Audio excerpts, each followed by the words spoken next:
Those are some phenomenal stories. Really inspiring. This is an amazing day, so thank you all for being here, and thank you for the organizers. You know, when they called me up a few weeks ago, or a few months ago, and said, hey, do you want to give an Edison talk? I said, sure, sounds like fun. What's the topic? And they said, it's departure. I said, what? Departure? That's a topic? And I started thinking about it. And, you know, I started out by thinking this is the nothing space, right? There's nothing in front of you. That's a good beginning, as we learned earlier. I don't know anything about departure. But then I started thinking, you know, I depart almost every week to do my job, to go somewhere in the world, to talk, to debate, to discuss ideas. How did I get to this place? I departed from a career that everybody expected me to have, that the world, you know, imagined that I would have, that my parents expected me to live up to, and went on a path that is completely different. And, by the way, a great embarrassment to my parents. If you've read Atlas Shrugged, you know why. I left my country of origin. I was born in Israel. I left my culture. I left my family. I've departed many, many times during my life. Departure is a part of my life. But when did it all start? What is the origin of all these departures? There's a moment in time for all of us, and you know, here I'm talking primarily to the students here. There's a moment in time, sometime between, I don't know, the ages of 14 and the ages of 25, where those hormones kick in, and suddenly the world opens up. And yes, there are all kinds of expectations from other people. There are all kinds of demands that our culture has on us, that our parents have on us, that our family, everybody expects, that our friends, you know, whether it's to join a gang, do drugs, be in a band, be an engineer, be a doctor or a lawyer, as my parents expected from me. But suddenly those hormones kick in, and our minds open up. And there's an incredible opportunity that we face as young people. It's to shape our own lives. It's to make decisions for ourselves. It's to truly become independent. We leave the home. And there's a certain level of independence involved in that. You have to be financially independent. You have to start, you know, making your own food and cleaning your own clothes and taking care of yourself in 1,000 different ways.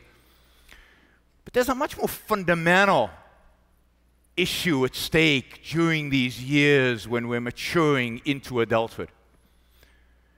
And that is the independence of mind.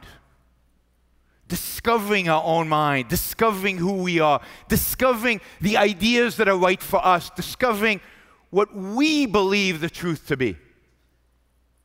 And that might be what our parents have always told us. It might be what the preachers have taught us, depending on what really. I find it interesting that people who are born into a particular religion, to their dying day, believe that that is the true religion, right? The only reason they believe it's the true religion is because they were born into it. If you're born into a different one, you believe just as.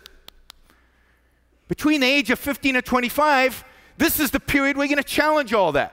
Now, why do I cap it at 25? Because the fact is that most of the adults here who are over 25, 30, don't change their mind about anything important ever. It's just the fact. There's a certain calcification that happens in the mind, particularly about fundamental questions, about really important issues. We grow up with certain ideas, then there's a window where we can challenge them, where we can become who we really are, where we can make choices that are fresh, that are new, that are original to us, that are independent. And then whatever those choices are, whether we chose to choose or chose just to continue on the path that our parents set for us, that's what gets locked in for most of us, not for everybody, for the rest of our lives. So this period is really, really important. Now for me, you know, when I was growing up, I grew up in Israel, and Israel, those teen years were were in the 70s. And if you were in Israel in the 70s, everybody pretty much had the same mindset. You were an adamant collectivist. Being an Israeli, being part of the Jewish tribe was everything, was the most important thing in the world. We grew up with songs describing the sacrifice of soldiers and other Jews to make our lives possible. Life was about living for the tribe. Life was about living, sacrificing for the collective. And I believed it. I bought into it 100%. That was me. You were brought up politically with socialism. Everybody was a socialist. You didn't know anything else. Okay? This was the reality.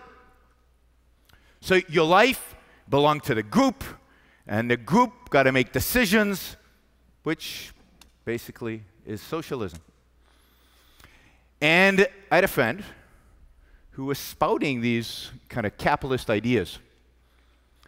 And I said to him one day, I said, what is this nonsense that you're talking about? Where do you get this BS, right? And he handed me a copy of Atlas Shrugged. Now, I know the adults in the audience are now freaking out because most of you probably hate Atlas Shrugged. Whether you've read it or not, you probably hate Atlas Shrugged. Right. But this book literally changed my life. It taught me that my life does not belong to the group. That my life is not to be sacrificed for the tribe. That the tribe is not the entity. And replace tribe with your community, with your country, with your group, any group that you want, right? Tribe is kind of deeply ingrained in us because we all kind of started a long time ago in tribes. It taught me that my life was mine. It was mine to be happy, to pursue values, to pursue my success, to live my life as I see fit, to think for myself, not to accept necessarily what my parents, what my culture, what my political leaders, what my teachers were telling me. Not to reject it either, but to think about it, to evaluate it, to examine it, to use my mind to figure stuff out. It taught me the value of using your mind. Now, why is it important? Why is the human mind so important? You know, if you think about human beings, all the people in this auditorium, it's hard for me to see you guys, but you know, you're pretty normal, right? As a biological species, we are pretty pathetic. And if you don't believe me, just look at your neighbor. We're weak. We're slow. We have no claws. We have no fangs. You know, you try running down a bison and biting into it. You try going up against a saber-toothed tiger. We lose. In the biological game out there, we lose over and over and over again. And yet, we haven't lost. Here we are. We're incredibly successful. Why is that? It's not because we have thumbs, as some anthropologists would suggest. It's because we have brains. It's because we have reason. It's because we have a mind. Every value that we have is a consequence of somebody thinking. Usually, somebody thinking out of the box. Somebody innovating. Somebody discovering something. Somebody using his reason, using his mind. And usually, if it was a real revolutionary idea, what did the culture around him do to him?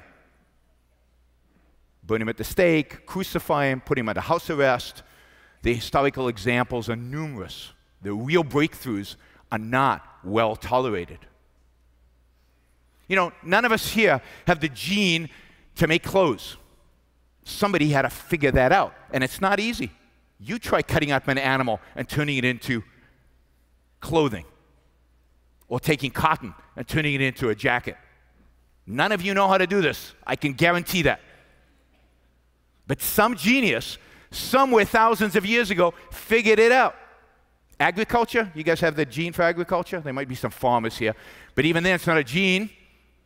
Somebody figured out that seed that dropped and grew into a shrub. Somebody figured out that the seed was the cause of the plant, and the watering the seed produced it. That was the Einstein of his day, probably crucified for that discovery.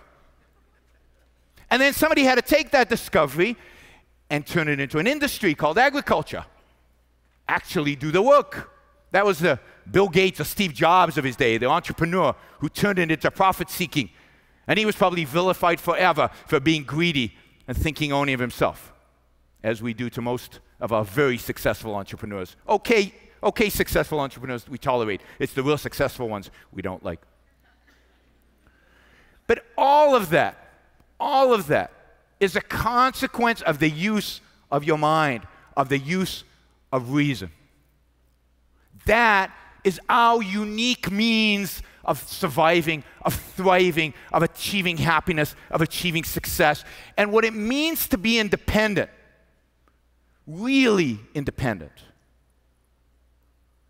It means to use your mind. Now, you can come to the same conclusions that your parents had. You can decide that particular ideas are right and wrong, and they might conform to what's around you, and they might not. But you have to make that decision based on your reason, based on your capacity to think. It is your mind that is going to guide your life for the rest of your life.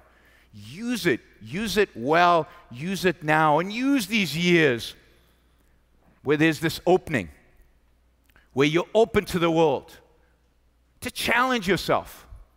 We're all born in a particular culture, a particular time with particular, let's say music. I was born in the 70s. Best popular music ever, right? Rock and roll, nothing better than that, right? We all think that when we grew up, we had the best music. But that's just the music we grew up with. There's music that goes back hundreds of years. There's great music that comes from different cultures. Go out and experience it. Live it. Figure out what you like, what you love, what's really good for you. Make your life mission at 16, at 17, at 20. Make your life mission to discover the things that you are most passionate about. And don't do it through whim. Don't do it through emotion. Don't do it because other people tell it. Do it by using your mind, by using your brain, by using reason, by using thinking. Depart from the norm. Be unconventional. But not unconventional in the sense of rejecting for the sake of rejecting, but unconventional because you want to understand. You want to figure out. You want to discover the truth. The truth that will lead you to the best life that you can lead for yourself. Because that's, at the end of the day, what I discovered from Ayn Rand and what led to all my departures. My departure from country, from family, and from career, is that my life is mine. Happiness is the goal. I have a great tool in my mind. Each one of us has a great tool to find our happiness, to be successful, to pursue life. And it's that pursuit of life, that pursuit of happiness, which is what we are all about, what we should be all about. It's not about doing what other people want you to do. It's not about playing by the rules.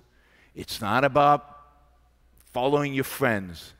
It's about your life over a lifespan. And it's hard. I like to tell people, I'm an advocate for a morality of self-interest. I know that sounds harsh, right? A morality of self-interest. But what does that mean? Being self-interested is hard work because it means thinking, figuring out, dedicating your mind to figuring out what is really good for me for the rest of my life. And the best time to start thinking about that is now, and the best time during your life to start thinking about that is when you're young, when you've got the energy, when the world is opening up. Go embrace it. Go have fun. Be happy. Pursue reason. Thank you all.